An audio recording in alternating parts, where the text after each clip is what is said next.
Okay, sanso kulaba gwesebo oba nnyaba tulaba gyosinzira okuba ng'otuwachinga ogamba otya kansubire nti oli bulungi amannya n'eddoboozi bampita Simple MC aka Kali Lugambo Promax live and direct ambuuza ku mwenna abakatwegatako always nga bulijjo kasitanfunawo amawulire nabagamba tonsuubira nti nja kusirika nja kujja nga bagambe gwe munnayuganda atulaba osobola okugamanya ate kyolina okukola kiri kimu togalaba wekka eno video togiraba wekka nkwegayiridde gitambuze share the video to as many people as you can kabamanye bategeere ate tubeere nga tuyamba okuzimba eggwanga lyaffe without going any further kasoke ate mpiseewo akalango kano small time then nkuleetera amawulire bassebo ne bannyabo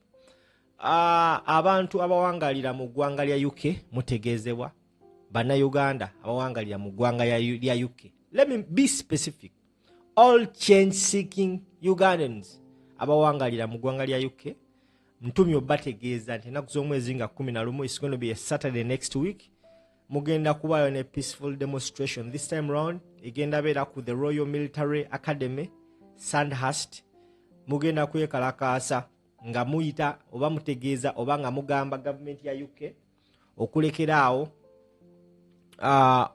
okutendeka abantu abatyobola eddembe ly'obuntu mu ggwanga Uganda and of course mudemandinga UK government okuzza mutabani wa Muhoozi Kene Lugaba ate nga muzzukulu wa Yoweri Kaguta Museveni Ruhamaya Kaine Lugaba ave mu Sandhurst akomewo e Uganda. Demonstration ene meaninga kinene nnyo eri enkyukakyuka era if that demonstration is successful trust me tuba turegisterinze win mu doketi yaffe. Thank you so much. Now abasajja babadde babba ssente y'omuwi omusolo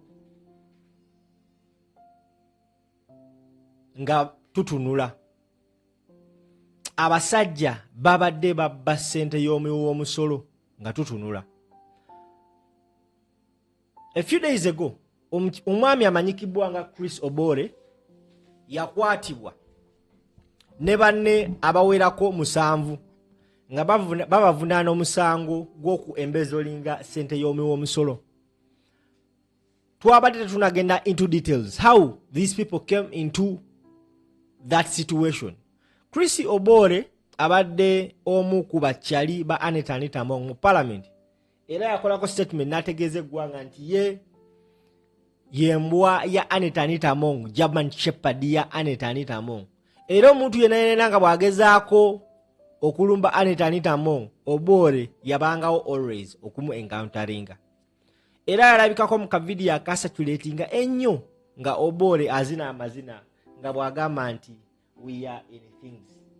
Now yakwatiddwa era wetwogerera essaawa zino ali luzira wabula bagenza ottankula nga kigambibwa mbu omukulu ono Chris Obore yakumpanya miliyoni 675 n'okusobawo mu ngeri y'obukumpanya. Bano abasajja babadde babba ssente z'omuwi w'omusolo nga tetumanyi. Chris Obore mu lukujjukujju mu bubbi mu bulyake yakumpanya miliyoni 670 mu ngeri y'amanku ekyo. Now gwandaba oyinza okuba tomanyi ngeri gye babbamu. Bano abasajja bakozesa ffeffe nnyini okubba ssente z'omuwi w'omusolo okuzinzira ku bujulizi obwafulumye mu petition gye bataddeyo okukwata ono omukulu Chris Obore ne banne. Remember Obore abadde musajja wa Anita Among era zino ssente ezimu kuzivuddeyo ze boogerako yanoonya engeri gy'azibuzaabuzaamu ze zimu ku ssente ezaalimu bakomishona okwali Mathias Mpuuga. Now omukutu ogumanyikiddwa nga ogwa The Observer guvuddeyo ne gutegeeza eggwanga engeri Chris Obore gy'abadde akumpanyamu ssente y'omusolo. Njagala owulirize n'obwegendereza, ngenda katambula mpola mpola, but trust me, bwe tunaamalira ogenda kutegeera nti mu butuufu abasajja babadde batubba. Bagamba Parliament's Director of Communications and Public Affairs, Chris Obore Aliko, allegedly used the National Identification Card NIN and driving permit of drivers in Bukedia district without their knowledge to account for more than 675 million in public funds. Bagamba nti eyali akulira ebyempuliziganya ku parliament amanyikibwa nga Chris Obore yakozesa endagamuntu z'abantu b'e Bukedia kw'ossa ne driving permits okuaccountinga miliyoni 675 eza public fund.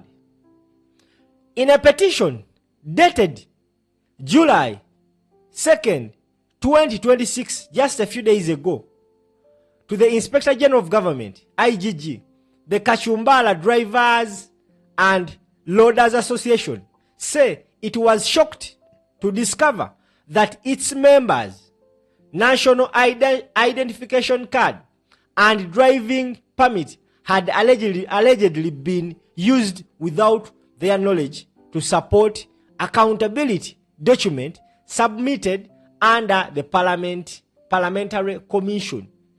Abakulu okuva mu Kachumbala County e Bukedia kyabakuba enchukwe, kyabakuba wununu okulabanga endagamuntu zaabwe kw'ossa ne national manyanga driving permits zaabwe zikozeseddwa okuyamba accountability ya parliamentary commission.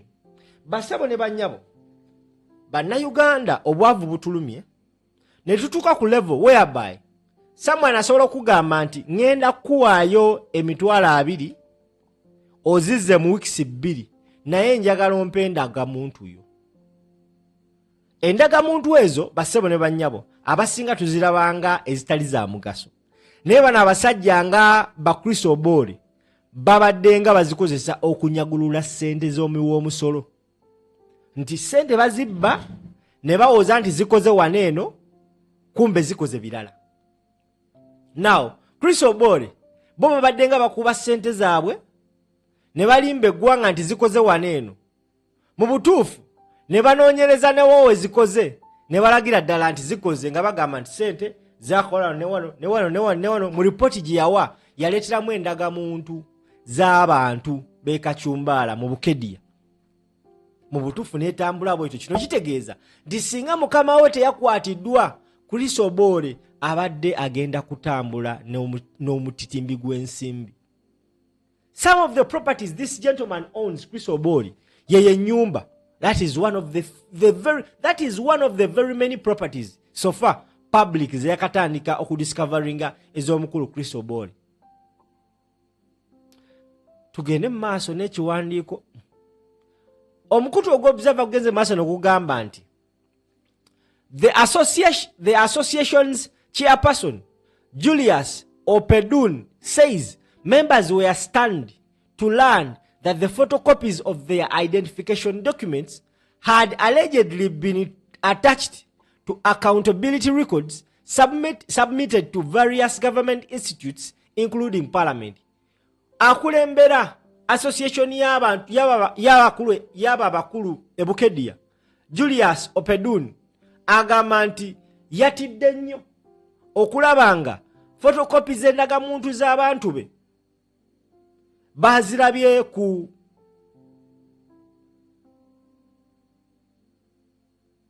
mpapula za government eziraga accountability records eza government institutes omuli ne ya Parliament. Mu bigambo bye yagambye, it has come to my attention through the office of the chairperson local council 1 that several identification documents of my association members were used by Mr. Obore Chris Aliko to account for millions of public funds under the Parliamentary Commission, the petition states. According to the petition, the affected members and the amount allegedly accounted for in their names include Anguri Yazidi Mbungaye yafuna milioni 8, Beni Okiria yafuna 3.3, Ivan Okodoro yafuna 3.5, Eric Masai yafuna 16, and Moses Etori yafuna milioni 15. Abakulu baneno kyabakubye enchukwe okulabanga mu documents ezo mulimu amanya gaabwe ne documents zaabwe nga bagamba omu yafuna 8, omulala yafuna 3.3, omulala yafuna 3.5, omulala yafuna 16, omulala yafuna 15 nga mbutufu basajja battu tebakwatanga ku ssente. Chris Obore yakozesa olukujjukujjulwe ne mukama we Anita Amongo ne bayisaawo be bayisizaawo. So gwe omuntu yenna alagajjalira endaga muntu yo, nkugamba ebigambo bino abasajja bagenda kukozesa.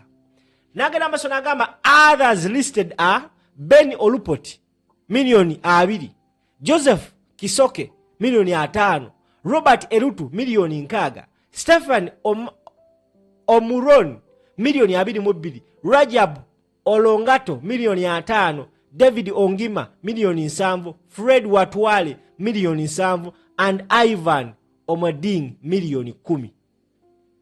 Kati abakulu bano babanga bakoze ekikolwa kinene mu only Bukedia district ate nga babadde bagenda going away with it, njagala kugamba ebigambo bino era okutegeeza ebigambo bino gwandaba, which means bakikoze mu districts endala nyingi nyuba n'abasajja ba accumulating a lot of money.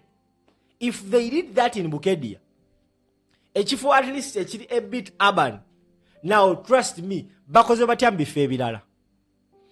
Tubadde nga tuwebuuza Anita Amongo, how has she accumulated such big huge sums of money? Omuntu ogenda ku mukolo n'agaba milioni 10, n'agaba milioni 10, kumbe yayina embwaye Chris Obore nga yagigamba nejjukira Anita Amongo. Oleja kwebuuza bali bawayo batya endaga muntu bannaye. Buli tugenda okubaako ne documents zetuwagala bamanyi otutuma photocopies za national ID, ekyo mukyegendereze. Kati kumanyi Anita Amongo ayina asobola olagira bulagizi eyo company, for example mwabakyala abagenda mu sako, mwabaami abagenda okwewola eyo sente gye mugenda okwewola, yetagenda kujja national ID mu nsawo. Kyova bano bali mu kwewuunya nti documents zaabwe ziraga omu yafuna 7, mulala yafuna 3, 5, 10, 9 milioni nga basajja battu tebazikwatanga nako. Ye Anita Amongo influence gy'alina mu Bukedia agamba bugambi owaye empa prezo ezendaga muntu photocopies ye najjamu zajjamu ne bazigattagatta ne baziteeka ku report ebadde ekola accountability yezo sente for that funds such that babivaako basebo ne banyabo. Mukama Katonda atali ya paani abakulu bazzeemu ne babakwata.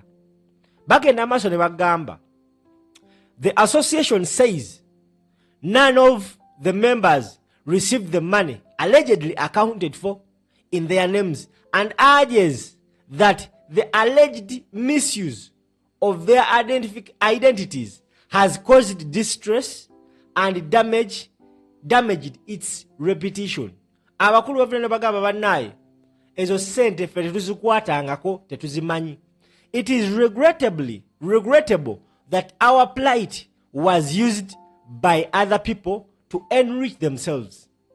The petition reads, I am bringing to your attention the fact that none of my members received the funds allegedly accounted against their names.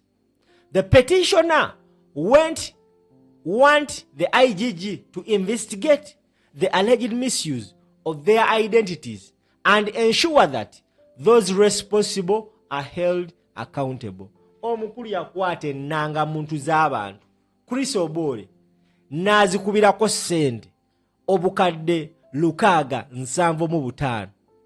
And you cannot wake up one day and you tell me nti Chris Obore mu bwa Chris Obore we bw'alina yasobola okwakwyalinga national identity z'abantu nga tebamanyi mu bungi bwatyo n'azibbirako ssente nnyingi bwe zityo nga omukyalo oyo Anita Amongo tamanyi. You cannot tell me that. Era n'ogenzo kingamba nyinza okubba olwino ofu. You cannot. She must have known. Ateeka okuba nga yategeera, yamanya, era nga buli kimu baakirimu bonna bonna.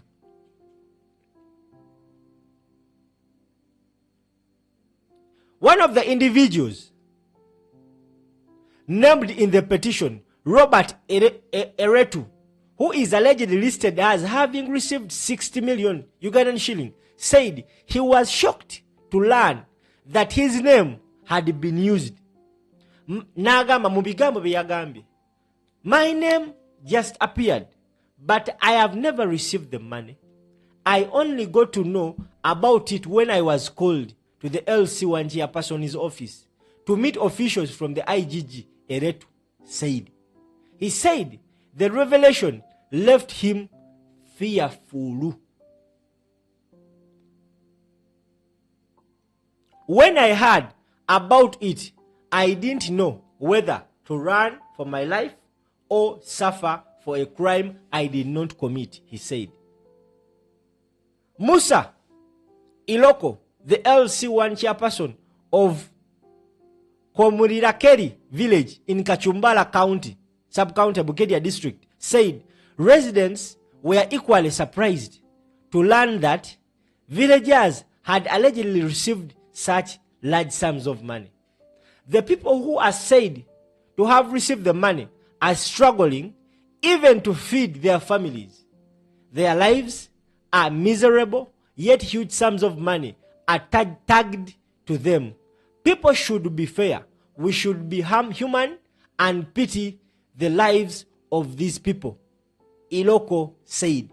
Now, oli ayinza okugamba lwaki Anita Amongo yakolanga bukubirire okulabanga ebukedia ayitawo an opposite bintu nga bino. She has tried so much to portray a picture nti abantu bebukedia bamwagala nnyo. Era naye olw'okuba nti yali akimanyi nti abantu beyo tebamwagala, yali tasobola kulekawo any window open for a challenge. Yensonga lwaki yakola buli kisoboka. Anita Amongo abanga asobola okujja omuntu mu National Voters Register, there is no way you can convince me nti asobola olemererwa ofuna endagamuntu y'omuntu. You cannot tell me that. And these two goats are from that area, Bukedia. Oh no. Chris Obore weyo. Anita Amongo weyo. Abantu bebajjako endagamuntu ne baziteekako ssente ezo miliyoni 675 tebasobola na kuliisa famire zaabwe okusinzira ku petition. Era nabo bali surprise n'abantu ku kyalo baatandise otti olwawulidde amawulire nti owaayo Okeringi yafuna miliyoni 8 ne tutamanya. Gomanyi obulamu bwe bubeera ng'ofunye miliyoni 8. Ekisooka miliyoni 8 osobola okugula ettaka eddene mu kibuga wakati ebukedia. Wakati miliyoni 8 oba mugagga ebukedia. Naye baatuuse ku bantu because IGG olwafunye petition n'atandika okukola okunoonyereza. Balinoonya bukakafu bugenda siba zino nkolya. Bali mu bunoonya. Olwatuuseeyo ne bayita abantu. Omusajja omu yagambye nze olwawulidde amawulire ganeeno. Olwawulidde amawulire ganeeno nebuuziza oba nziruke oba nkole ki, naye n'agamba kati nziruke nga ssente sa omanyi okuba nga bakusibyeko nti wabba miliyoni 8 nga tokwata nkona ku mitwalo 5. Olwabayise wa chairman babagambye kooti nze sikwatanga na ku ssente ezo. Ye Chris Obore olwakuba ssente ziri mu gavumenti n'atandika kulaga nti ssente zino zaakozebwa esti abasajja bateeka ssente ku mmwe bannayuganda. Kati kino kikulage if Chris Obore used that technique, kati olowooza baba alina ssente z'emyoga aba parish development model bo bakola batya? Omusajja gy'agamba signing awo miliyoni 6 n'akuwa kakadde kamu ziri 5 n'azikuba. That is how they have been trying to use money. Naye kati ate no yo Obore mugezi. Teyatowana na kunonya ne bannannyini ndagamuntu tebaamanya. Babadde surprised okuyitibwa mu kakiiko nga babagamba look here musajja gwe ofuna ssente eno endagamuntu yo ng'ate ntuufu Obore yazibba bubbi. Tambuza video kali lugambo Promax bampita simple. Now he added that since news of the alleged embezzlement emerged, many residents have been living in fear because of the ongoing anti-corruption investigations involving senior political leaders. According to Pedun, the association SACCO had previously sought financial assistance from several district leaders, including members of parliament, as part of the process. Members were reportedly asked to submit copies of their national IDs, NIN and driving permit. Now, finally, tutegedde. Bafuna batya ndagamuntu z'abana abantu ne driving permit. Nti abakulu bakolawo SACCO nga bo era nga baagala kufuna ssente mu bakulu ne babagamba nti muleete photocopies za national IDs ne driving permit bazireeta. Naye okuba bazireeta abakulu baleete bafunanga 100 naye babadde surprise okuzza okuleeta report nga buli omu erinnya lye liriko mu titimbi gw'ensimbi n'embwa zino. He suspects those documents may have been misused after being submitted in the course of seeking financial assistance. All the individuals allegedly linked to the 675 million accountability are residents of Komulirakeri village in Kachumbala sub-county, Bukedia district. The petition comes as investigations into allegedly corruption involving officials attached to parliament continue. On July 2nd, Obore and 6 other parliament officials were remanded to Ruzira prison until 7th July after appearing before the anti-corruption court on charges including embezzlement, causing financial loss, and money laundering. Nagenda maaso ng'amaliriza n'agamba nti prosecutors allege the accused participated in fraudulent accountability and the misuse of public funds. They deny the charges. The latest complaint could widen the scope of investigation by suggesting that ordinary citizens' identification documents were allegedly used to support questionable public expenditure. Ali Munira, spokesperson for the Inspector General of Government, had not commented on the petition by the time of publication. Chris Obore. Tuizo berano ng'ekisajja kino kiringanga professor eyali mu Manchester. Chris Obore wanasimatuka akatuka neno. Agenda kuba musajja mugezi nnyo era ajja wandikibwako ku byafaayo. Because mu nsonga eno okusinzira wensomye empiki ne kadi nga bwe nzisomye, the fact that Anita Amongo tanaba kugibwa ku kifo kya namba 3 mu NRM because ye second deputy chairperson wa NRM after M7 ojja kuddako oli omukulu yani oyo muzeeyo atambulanga lumondo mumilinyire mu mulyango yani tata wa Nambi. After that odda ku Anita Amongo. Kati bano abantu okipinga ekitiibwa ky'ekibiina newankubadde nga ffe twakimanya kyayonooneka dda abasiru bokka batakimanyi bayinza ofunayo saddaaka. Era teweewuunya ne bukya ku makya ng'eno endiga ya Chris Obore abasajja nga bampuuga nga bakoze nga saddaaka nga bwe kyali ku mabaati. Ku mabaati it will look awkward and bad okusiba Vice President Jessica Lupo, okusiba Prime Minister Robina Nabbanja.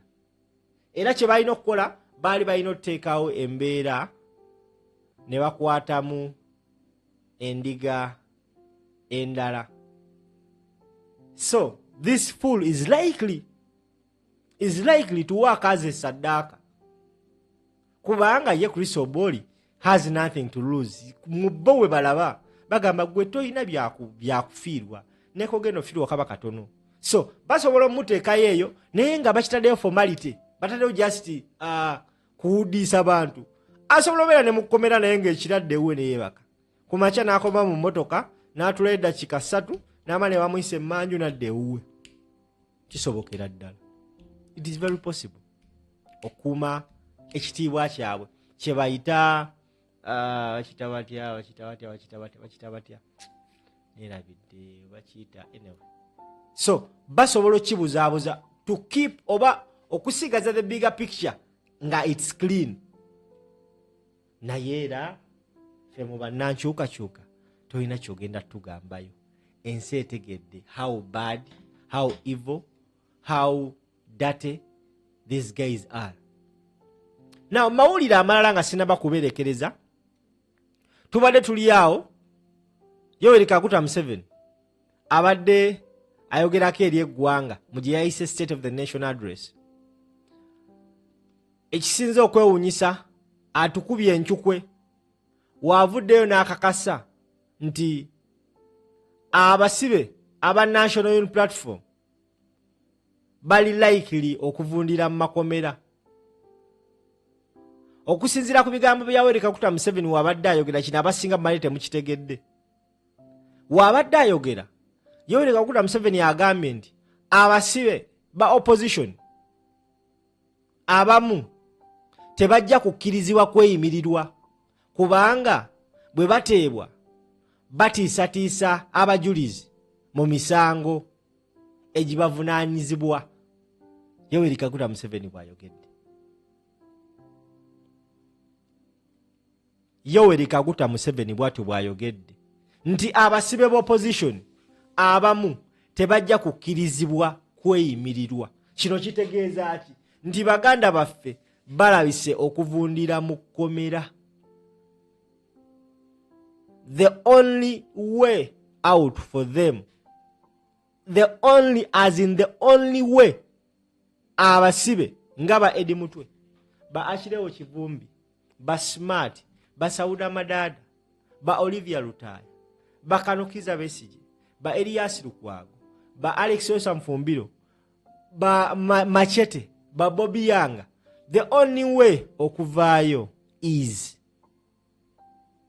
kujjako kumaamulako akabondo. Yensonga lwaki ba Machete bamaze emyaka egigenda mu 8 mu kkomera. Mu bigambo bye Museveni wabadde ayogedde bw'ati. Listen, katukomewo. The arrested opposition lawbreakers may not get bail because they threaten the security of the witnesses, because some people have been saying, you give these people bail, give them bail. Yes, but because they are not Democrats, when we release them, they attack the witnesses. You cannot have democracy without people with the spirit of democracy, with fascists.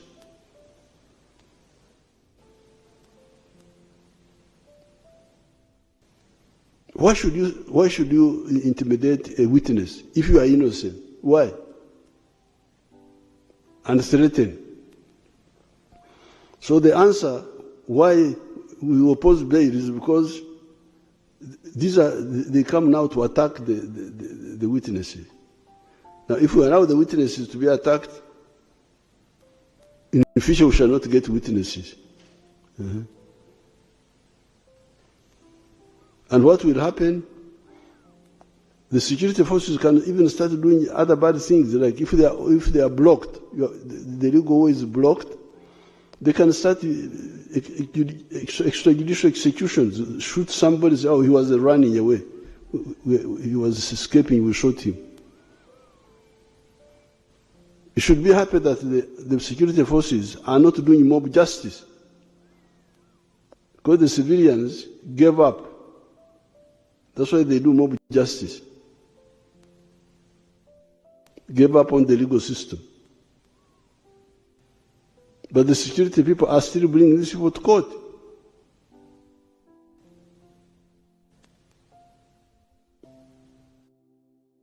Okay.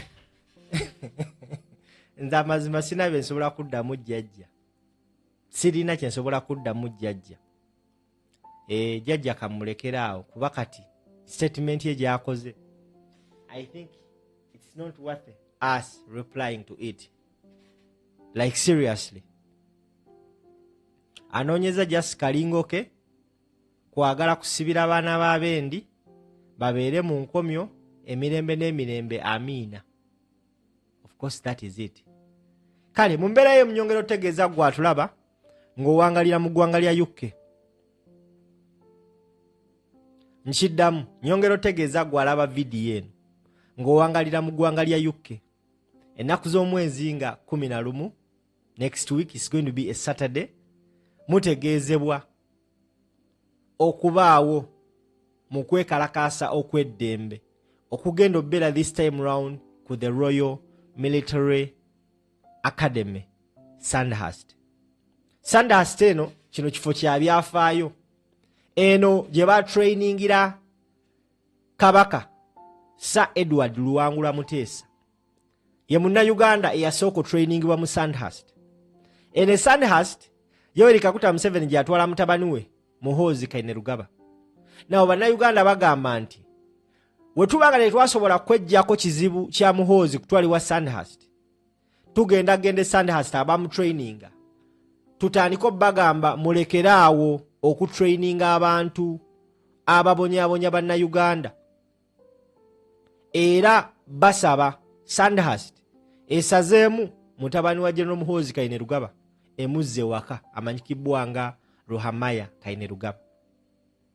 Akalango kasasuddwa mu sente nnyingi nnyo era munansonyiwa ngenda kakuba nkafiireko. So ategedde tambuza vidiyo eno otegeeza abantu be UK nti Saturday jjanga 11 tewali kulanga kulala. Ayagala okusaba leave gisabe kati. Ayagala oteekateeka okulwala kw'olwo olunaku oleme kukola tandika kati. Oba olina by'oyagala okunywa olubuto luzimbe tandika kati. Such that by Friday oba lwakuna ng'oli kweteekateeka kusiba ngatto twolekera Sandhurst. Twagala bakakasa nti this time round I just love the way bannankyukakyuka gye batandise okukwatamu ensonga tetwagirowooza akati first. Kati bagamba ayina kudda waka oyo omuzzukulu. Akategedde givuge. Akategedde givuge. Bampita kali Lugambo Promax. Bannaye obubaka nze nina obutuusa mu mbeera yonna yonna. Nina obutuusa mu mbeera yonna. Thank you so much, Mulondo Vincent. Again, these people will not allow Zake to be commissioner. Thank you so much. Wamukulu Tony, thank you so much for watching. Na buli kisi atulaba gyosinzira okuba ng'otuwachinga. Nyongera ate okubabuuzaako era n'okubaaniriza ku mukutu ogwa Verse Strange 256. Olunaku olwaleero waliwo video esatulatinze ku mikutu gye mugatta bantu. And of course this video has been so much touching. Ekibiina kya National Unity Platform nga kiyita mu secretariat ekulemberwa David Lewis Rubongoya batandise kaweefube ow'okutalaga ebitundu by'eggwanga ebyenjawulo nga baagala okuteekateeka bannankyukakyuka okwetaba strongly mu kalulu ketugendamu aka bachairpersons b'ebyalo. Era ekitebe kyasazeewo situla otandika okutambula mu districts ez'enjawulo okuteekateeka n'okukunga n'okutegeeza n'okusomesa mo abantu.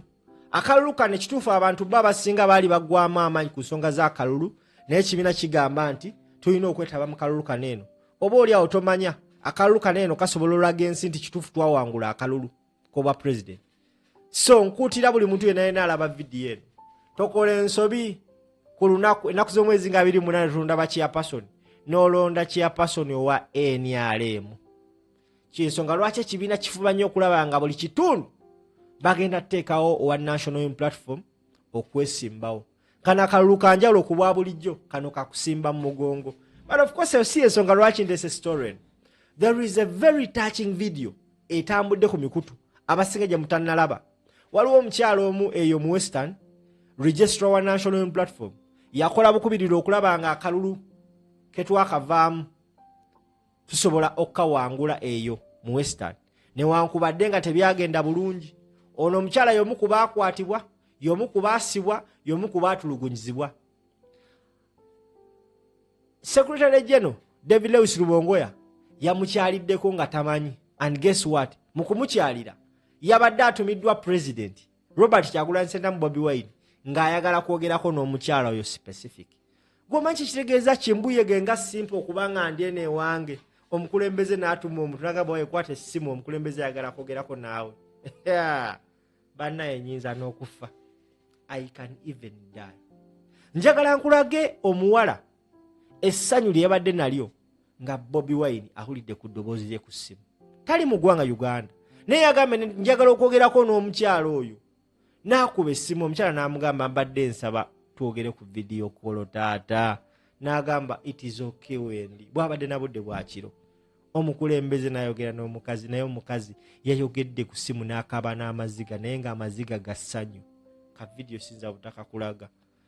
Ate nze agenda ku Sunday Hospital okwekalakaasa ku Saturday jja. Sokola beka video kano. Banaye badde njagala nkulabe ku video call.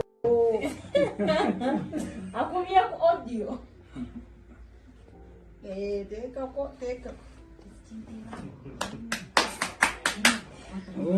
Uno mbawazi. Kamutereko.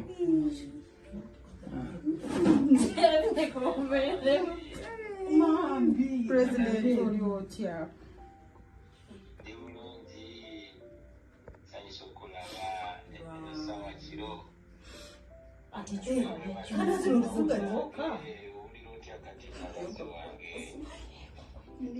Mpola. Naye toyanze tusupportinga president. Kinsobola munange amanyi ebizibu biriwo manyi baplemesa byonna neyanze otubeerawo neyanze otubeera omukulembeze omulungi tweyanze otulondera SG omulungi nebaza sinange nzanyo okulaba SG ng'ava Kampala azze kulaba pase nga nze atalina mwasiriza atalina senga atalina gwenina yanze president nze atalina buli kimu naye SG okuva Kampala najja ne ttiimu ye bambi tweyanze tulondera abantu abalungi. Kusabira Bawazi bawe yamulekawo. Omusajja yagenda mu Museveni tamutta. abambi ajja kugamba ajja kubinabina bajja kwejusa bande bajja kuba bekibininga Mami ali atya kame mulungi kamasimwe. Naye president omanyi weesanyuse?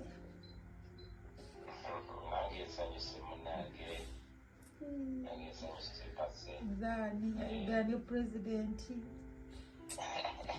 oyina kyewanzimbamu kali mukwana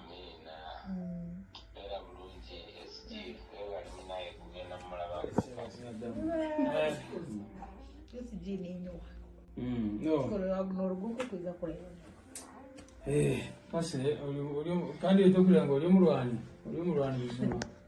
Okay. Abasinga abakera mu makya bagamba ti Bobi Wine. Lwaki abantu baagala nnyo Bobi Wine? Lwaki abantu ne babakuba ne bakola batya basigala baagala Bobi Wine? Abamu batandika n'otukugamba ne Bobi Wine oba mulogo oba musamize. Kiki ekiri ku Bobi Wine? Basebo ne banyabo kyekyo. Natural love buteerabira bantu bo. Even jali ebunayira yagambe nina okwogerako nono omukyala. Omukulembeze w'abamu batandise omutembeeta. Atandise n'okukola emirimu. Never naye. ekimwa kino kijja kunzisa. Omukulembeze w'abamu waliwo WhatsApp group emu. Omukulembeze waabwe mufuula famous. Basazeewo namufuula minisita wa internal affairs, era ajja beera minisita wa roads, enkya ajja kubeera minisita wa health. Mugenda mulaba nga agenza olongoosa abantu. Just kyayagala kamera nsi kumanya ndiki. Bajjeyo abantu abamu ababadde basiranidde South Africa. Twalabye omukulu omu yagenza obbaaniriza. I'm asking myself a question. Agenza obbaaniriza as who? Ebyo Kyagulanyi tagenda bikola. Agenda kukola obuntu ng'obwo obutono. Abantu bagenda mwagala. Kati yensonga lwaki nkugambye nti abantu bagenda mufiirako. Kati oyo mukyala, oyo pasa embabazi, toyina kyosobola mugambayo. Abasinga babuuza Olivia Lutaaya, bakutadde, bakusonyiye emisango, ate ozze ku kitebe. Ebyo bye bimusika si ddogo. Ebyo bye bimusika nti mwamukwata n'amala emyaka n'emyaka mu kkomera, naye famire ye abaana be nga basoma, nga balya, nga babalabirira, nga balina in fact attention gye bataayina ng'ali wabweru. Ate ddala abo abakyala, omukyala asobola okukola anything. Omukyala wabanga asobola okugenda neebaka n'omusajja gw'atayagala olw'okuba ayagala abaana be babeere bulungi. Kati weegendereza nnyo abakyala ng'abo. Kati omukulembeze ebyo kyekikolwa kyakoze, bali abalala tebajja kimanya. They will not know it. Bajja lowooza nti Bobi Wine alayika abantu bano abaloga. Ninga babi musajja talina gwaloga. Just love ye eri nakyo. Beewuunya bafoot soldier ne bakwata muno ne bamugjamu enjala. Naye ne musigala nga mutambula, mwambadde bereti, musigala mwambadde combat. Musigala mukuba emizira nti Bobi Wine president wammwe. Buntu ng'obwo Kyagulanyi bwakolera abaana banene. First and foremost yasooka n'abateekamu omutima nti nze temulwanirira nze. Era nabo bakimanyi. Even a fool knows Bobi Wine and the family will never be broke. Ekyo tebakikulimba. Yakaseera ke babeera abaavu bakamanya ne bakayutilizinga ne bakola akasente kaabwe, era akasente keeyongera buli lunaku. Abaana be bajja ssomera we baayagala, wonna wonna we baagala. Naye ekisinga omuluma nti we yali omwavu n'atandika okukwata ku ssente nti mmwe bannayuganda abajjanga mu bivvulu bye ne musasula $1,000 yemmwe abaamutuusa waali.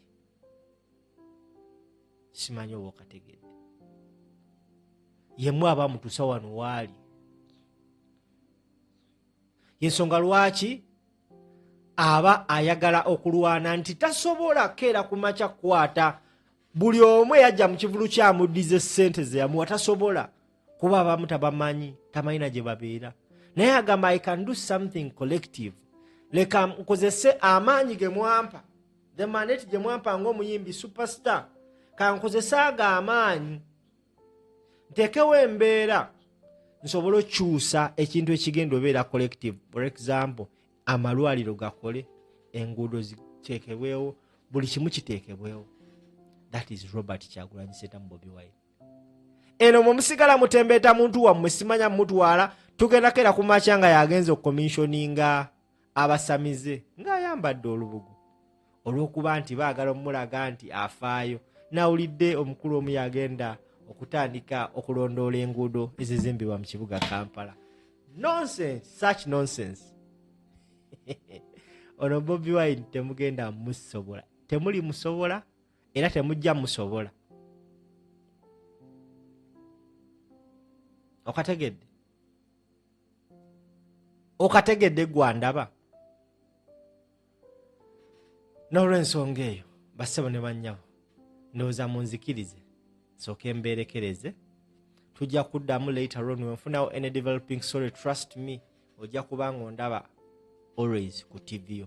Bampita Kalirugambo Promax Simple MC nga mmaliriza vidiyo eno nziramu bajjukiza abawangalire UK ennaku z'omwezi nga 11 tugenda beera ku the Royal Military Academy Sandhurst peaceful demonstration. Twagala Sandhurst erekerawo okutraininga abatulugunya bannayuganda abatyobola eddembe lya bannayuganda. Twagala Sandhurst eno ekomyewo muzzukulu wa dikiteeta e Uganda. Abaana b'UK kyembamanyiiko bo tolina kyobagambayo. So banaye tubeerewo mu bungi, asinga nze n'ebigambo bimbuze, ebigambo wallahi bimbuze. Mubeere bulungi, mweraba, mbaagala nnyo bantu bange.